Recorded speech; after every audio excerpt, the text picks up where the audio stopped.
నమస్తే. మొత్తానికి ఆంధ్ర రాష్ట్రంలో ఒక న్యూస్ చాలా అంటే చాలా హాట్ టాపిక్‌గా నడుస్తుంది. ఏంటో న్యూస్ అనుకుంటున్నారా? జనసేన అధినేత డిప్యూటీ సీఎం పవన్ కళ్యాణ్ గారు. ఈయనకి విజయవాడలో ఒక ఆఫీస్ కేటాయించింది కూటమి ప్రభుత్వం. సుమారు 80,00,000 రూపాయలతో కట్టించి ఇస్తే ఈయన తిరస్కరించారు. ఎందుకు వద్దన్నారు? ఏమైంది? అసలు ఎందుకు తిరస్కరించవలసొచ్చింది? క్లియర్‌గా ఈ వీడియోలో తెలుసుకుందాం.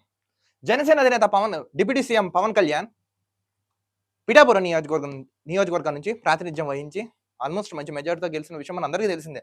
తర్వాత మొన్న వచ్చిన వర్షాలకి చాలా అంటే చాలా లోతట్టు ప్రాంతాలన్నీ మునిగిపోయాయి. ఈ క్రమంలో ఈయన అక్కడ పర్యటించలేదు, పట్టించుకోలేదని చాలా అంటే చాలా విమర్శలు వచ్చాయి. ఆల్మోస్ట్ ఇప్పుడు జనసేనకి సీట్లు బాగానే వచ్చాయి. చూడండి, ఇది కొంచెం అనాలిసిస్ లో మనం చూసుకుందాం. జనసేన 21 ఎమ్మెల్యేలు పోటీ చేశారు, 2 ఎంపీలు, మొత్తానికి క్లీన్ స్వీప్, మొత్తం విన్ అయ్యారు. ఓకే, కానీ పిఠాపురం నియోజకవర్గంలో ప్రాతినిధ్యం వహించిన పవన్ కళ్యాణ్ పిఠాపురం ఇప్పటి వరకు ఆయన వెళ్ళి అక్కడ పట్టించుకోలేదు. అక్కడ వరదకి ముంపుకు గురైపోయిన ప్రాంతాలను చూడలేదు. చాలా అంటే చాలా విమర్శలు వచ్చాయి. ఈయన సమీక్ష సమావేశాలు నిర్వహించట్లేదని కూటమి ప్రభుత్వం ఉన్న వాళ్ళు కూడా చెప్తారు. కానీ ఈయన ఏం చెప్పారు? ఈయనకు అనారోగ్యంగా ఉన్నాను, సో నేను మళ్ళీ వస్తాను, బానే ఉందని చెప్పారు. ఎవరు? పవన్ కళ్యాణ్. నాకు అనేది తగ్గిన సెట్. నేను జగన్మోహన్ రెడ్డి అక్కడికి వెళ్ళి పర్యటించారు. సో ఈయన మీద ఇప్పుడు చాలా అంటే చాలా విమర్శలు వచ్చేసాయి పవన్ కళ్యాణ్ గారి మీద. సో పవన్ కళ్యాణ్ గారికి ఇప్పుడు చెప్పేది ఏంటంటే, ఇప్పుడు ఈయనకి ఇచ్చిన బిల్డింగ్ కూడా రిజెక్ట్ చేశారు.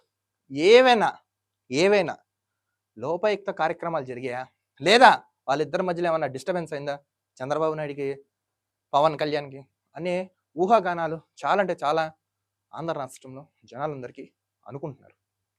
సుమారు ఇదిగోండి 80 లక్షలు అంటండి. 80 లక్షలతో కట్టించి ఇచ్చారు ప్యాలెస్ ని, రిజెక్ట్ చేశారు. ఇల్లు ఎందుకు చేశారు? నేను నా దాంట్లో అక్కడే ఉంటాను, ఈ సౌలతులు సదుపాయాలు నాకు వద్దని క్లియర్ కట్ గా పవన్ కళ్యాణ్ గారు తెలిపేశారు. ఇదిగోండి విజువల్స్, డైరెక్ట్గా ఈయన వాటి మీద సంతకం పెట్టడం కూడా జరిగింది పవన్ కళ్యాణ్ గారు. ఇదిగోండి, దీనికి సంబంధించిన ఫొటోస్ అన్నీ ఉన్నాయి. ఎందుకు తిరస్కరించారు ఈయన? దానికి గల కారణాలు ఏంటి? చాలా మంది అనుకుంటున్నారు వీళ్ళిద్దరి మధ్యన అప్పుడే మళ్ళీ గొడవలు స్టార్ట్ అయిపోయి ఇదిగోండి రిజెక్ట్ చేసేసారు ఈయన. ఎందుకు సంతకం పెట్టవలసి వచ్చింది? ఎవరేవైనా సరే ఈ ప్రభుత్వానికి మేము కూడా చెప్పేది ఏంటంటే, జనాలు మిమ్మల్ని నమ్మి విశ్వసించి ఓటేసి మంచి మెజార్టీతో మిమ్మల్ని గెలిపించి సేవ చేస్తారని, ఆంధ్ర రాష్ట్రాన్ని అభివృద్ధి దిశలో తీసుకెళ్తారని మిమ్మల్ని గెలిపించారు. సో ఎవ్వరు కూడా అభివృద్ధి దిశ వైపు నడవండి. నడిచి రాష్ట్రానికి ఎంత అయింది ఏంటో వాటి మీద ఫోకస్ పెట్టండి. అసలు పనులను వదిలేసి ఇలాంటి పనికిమాలిన పంచాయతీ అయితే బాగా నడుస్తున్నాయి. సో ఇలాంటివి ఏమైనా ఉన్నా ఆపండి. ఎందుకంటే మీరు వచ్చి ఇంకా 3 నెలలు అయింది. రేపటితో ఎల్లుండితోనో 90 రోజులు అవుతుంది మీరు వచ్చి. ఇప్పుడే మీరు ఇలాంటి వాటికి వెళ్ళిపోతే రాను అంటే ఇంకెదరెదర చాలా ఇబ్బందులు పడతాం. మీరు పడ్డంతో పాటు ప్రజలు కూడా పడతారు. సో ఇలాంటివి ఏం లేకుండా, ఇలాంటి చర్చలు లేకుండా, ఇబ్బందులు లేకుండా కూర్చోండి, మాట్లాడుకోండి, పరిష్కరించుకోండి. దానికి గల కారణాలు ఎప్పటికప్పుడు టైం టు టైం అప్డేట్ చేయండి. జనసేన పార్టీ అయినా, సోషల్ మీడియా ఎవరైనా కన్వీనర్స్ ఉంటారు కదా, అసలు ఏంటి ఏమైందో అని పబ్లిక్ కూడా మీ ఇన్ఫర్మేషన్ ఇస్తూ ప్రజలకి ఒక క్లారిటీ అయితే ఇవ్వండి. మొత్తానికి అయితే నేను రిజెక్ట్ చేశారు, నేనైతే సర్వసాధారణంగా ఉంటాను, ఇబ్బంది లేకుండా అని పవన్ కళ్యాణ్ గారు అయితే చెప్పేశారు. సో ఈ ప్రజాధనాన్ని వేస్ట్ చేయడం నాకు ఇష్టం లేదని ఈయన తెలపడం అయితే జరిగింది. సో ఈ రకంగా అయితే పర్లేదు, కానీ రాజకీయ పరంగా లోపాయుక్తంగా ఏమైనా ఛాన్స్ జరిగితే చాలా అంటే చాలా ఇబ్బందులు అవుతాయి మీకు మాకు. సో ఈ కూటమి ప్రభుత్వంలో ఉన్న మీ అందరికి కూడా చెప్తున్నాను, ఇలాంటివి ఏమైనా ఉన్నా, ఒకవేళ భవిష్యత్తులో ఇలాంటి ఆలోచనలు ఏమైనా మీకు వచ్చినా కూడా దయచేసి ఇవన్నీ రద్దు చేసుకోండి. ప్రజా సేవ చేయండి, ప్రజల వైపు ఉండండి.